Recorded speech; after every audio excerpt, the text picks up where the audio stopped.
ចាជំរាបសួរពុកម៉ែបងប្អូនអញ្ចឹងសម្រាប់ជ្រូកត្រចៀកជ្រូកគឺមានបងណាគឺខំបែបបងអញ្ចឹងគឺបងប្អូនតែគាត់ឆ្ងាយគឺថាច្រើនអត់តែគាត់ឆ្ងាយថាមកឈុតច្រើនអត់បងមើលអានេះគីឡទូចណាគីឡចំណុះ1000អំអិលអញ្ចឹងខ្ញុំចាក់ចូលក្នុងគីឡ1200ចាំមើលថាចាក់ទៅវាបានច្រើនអត់បងព្រោះចាខាងខ្ញុំវាមានច្រើនសាយប្រភេទគីឡអានេះ1500នេះ1200នេះ1000ហើយនៅមានអា3000អាធំ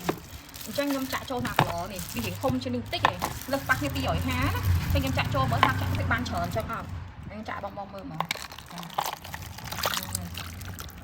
ចាំពេលចាក់ទៅគឺបានមកនេះពេញបបដូចគ្នាចាអញ្ចឹងមិនឆ្ងាយថាមិនបានគីឡទៅគីឡធំបាត់ទេព្រោះខ្ញុំដាក់នេះទៅស្រួលទៅចាប់អាទូនេះស្រួលទៅចាប់ដាក់អញ្ចឹងវាធំមកកបាក់ខ្ញុំកបាក់ក្នុងការកាត់សេក្នុងទូតកអញ្ចឹងណាអញ្ចឹងបងប្អូនថាឃើញតែទូអញ្ចឹងតិចអត់តិចទេបងប្អូនណាច្រើនហ្មងមកប្រអប់គឺច្រើនសាក់ច្រើនហ្មងណាបងប្អូនតិចតែសាក់មើលនិយាយមុខតិចបើគឺមានបងថ្ងៃហ្មងកាយចំណងខ្ញុំលក់គឺមានបងតែឥឡូវវាអត់មានសូវមានប្រភេទជីកស្រោះហ្នឹងបងប្អូនមានតែប្រភេទកបឥឡូវមានតែប៉ុណ្ណាគឺខ្ញុំលក់ប៉ុណ្ណឹងហ្មងខ្ញុំធ្វើដូចពីមុនតែមានច្រើនធ្វើឥឡូវអត់ទេ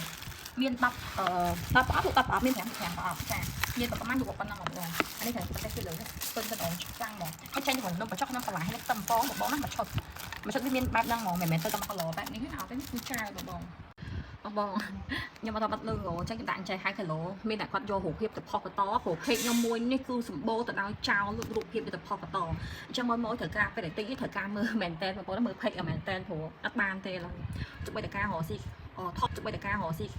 ថតរូបគាត់អត់ហ៊ានចំណាយពេលអត់ហ៊ានចំណាយកម្លាំងក្នុងការថតដែរអញ្ចឹងតែតែលុយរូបពីខាងខ្ញុំទៅគឺច្រើនហ្មងបងលុយទៅផុសធម្មតាហើយអ្នកទិញគាត់ទិញទៅបានលុយរូបភាពគាត់ឃើញយើងអញ្ចឹងសេរីគាត់ចេះតែម៉ៃអីចឹងណាលើអត់ទេ